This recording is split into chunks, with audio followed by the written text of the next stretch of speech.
ఓం నమ శివాయ. అగ్ని రూపంలో వెలిసిన పరమేశ్వరుడు జ్ఞానానికి ప్రతీక, అహంకారాన్ని కరిగించే మహాశక్తి. ఆయనే అరుణాచలేశ్వరుడు. బ్రహ్మ విష్ణువులు తమ అహంకారంతో తలెత్తినప్పుడు అంతం లేని అగ్నిస్తంభంగా ప్రత్యక్షమయ్యాడు శివుడు. ఆ దివ్య జ్యోతి నిలిచిన స్థలమే ఈ పవిత్రమైన అరుణాచలం.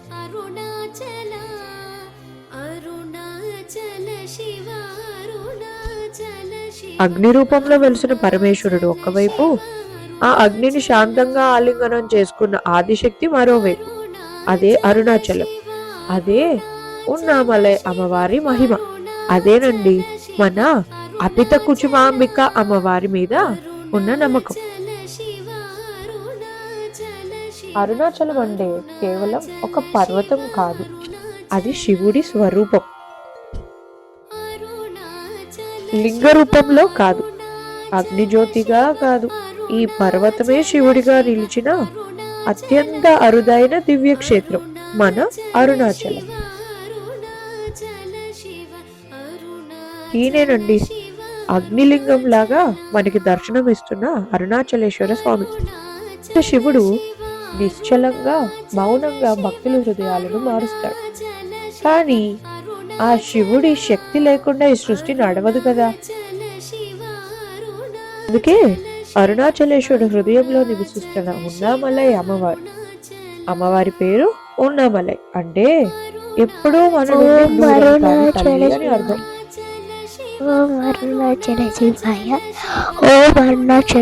గిరి ప్రదక్షిణ కేవలం పర్వతం చుట్టూరుతో నరక కాదు, ఇది శివుడి చుట్టూరుతో చేసే సాక్షాత్ పూజ. ఈ 14 కిలోమీటర్ల గిరి ప్రదక్షిణలో శివుడు వివిధ రూపాలలో లింగాలుగా దర్శనమిస్తారు.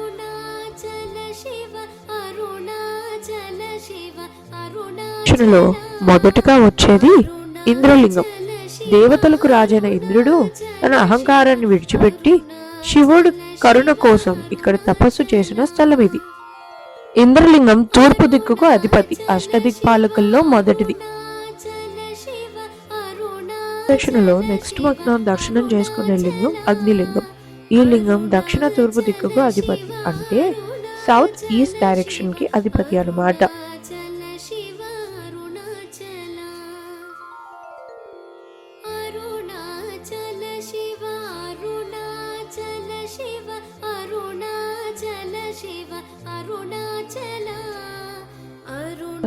అరుణాచల గిరి ప్రదక్షిణ మేము మా పాపని స్ట్రోలర్ లో పెట్టుకొని చేసామండి.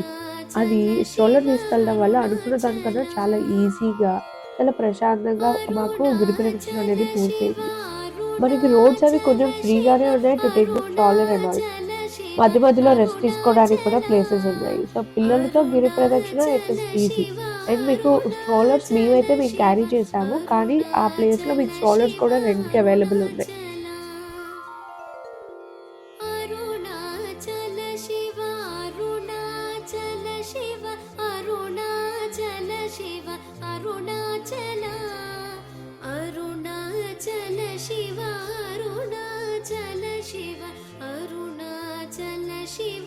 నెక్స్ట్ మనం దర్శించుకునే దివ్య స్వరూపం యమలింగం.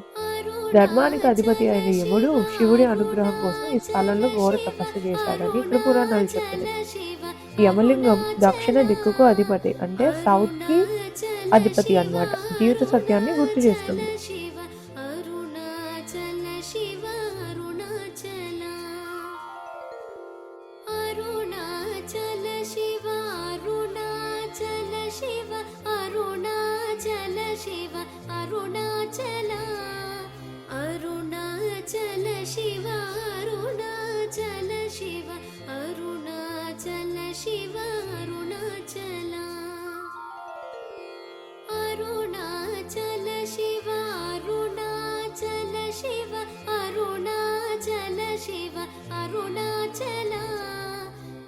దక్షిణలో యమలింగం తర్వాత దర్శనమిచ్చే లింగం నైరుతి లింగం.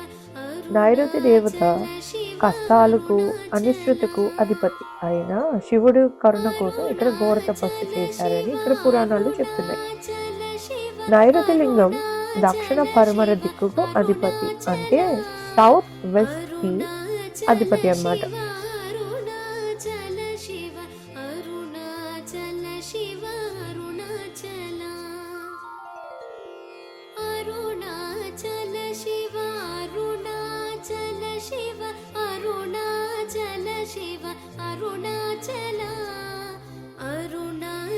ఈ గిరి ప్రదక్షిణలో నెక్స్ట్ మనకి దర్శనం ఇచ్చే లింగం సూర్యలింగం.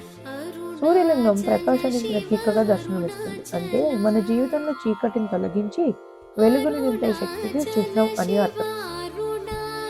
గిరి ప్రదక్షిణలో నెక్స్ట్ మనం దర్శనమిచ్చే దివ్య స్వరూపం వరుణలింగం. ఇక్కడ జలాధిపతి అయినది వరుణుడు. ఈయన ఇక్కడ ఉత్తర పడమర దిశకు అధిపతి, అంటే నార్త్ వెస్ట్ కు అధిపతి అని అర్థం.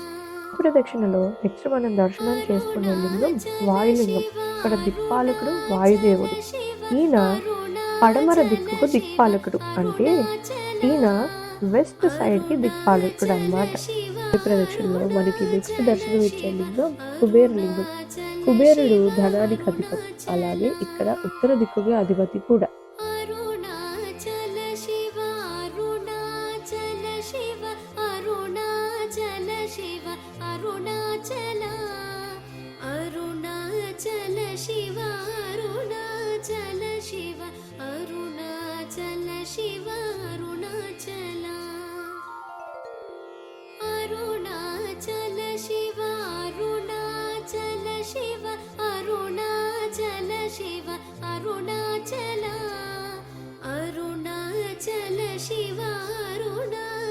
అరుణాచల గిరి ప్రదక్షిణలో అత్యంత పవిత్రమైన దిశగా భావించబడేది ఈ ఈశాన్య దిక్కు.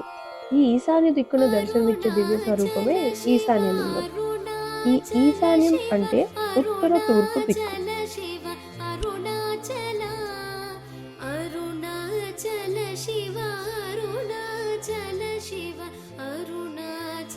అరుణాచలం అంటే ఒక పర్వతం కాదు, మోక్ష మార్గం. ఇక్కడ శివుడు మాటలతో కాదు, మౌనంతోనే మార్గం చూపిస్తాడు. అహంకారం కరిగిన చోటే మోక్షం మొదలవుతుంది. అరుణాచల అని పిలిస్తే చాలు మన బరువు శివుడే మోస్తాడు. ఓం అరుణాచలేశ్వరాయ నమః. ఓం అరుణాచల శివాయ, ఓం అరుణాచల శివాయ, ఓం అరుణాచల శివాయ, ఓం అరుణాచల శివాయ, ఓం అరుణాచల శివాయ, ఓం అరుణాచల శివాయ, ఓం అరుణాచల శివాయ.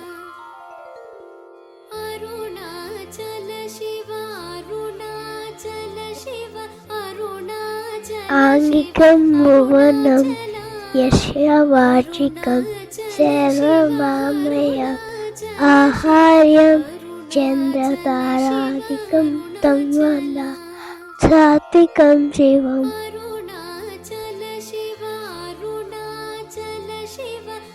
అరుణాచలం మనం ఒక్కసారి వెళ్ళే స్థలం కాదు, మళ్ళీ మళ్ళీ మనల్ని పిలిచే శివ సన్నిధి. ఓం అరుణాచలేశ్వరాయ నమః.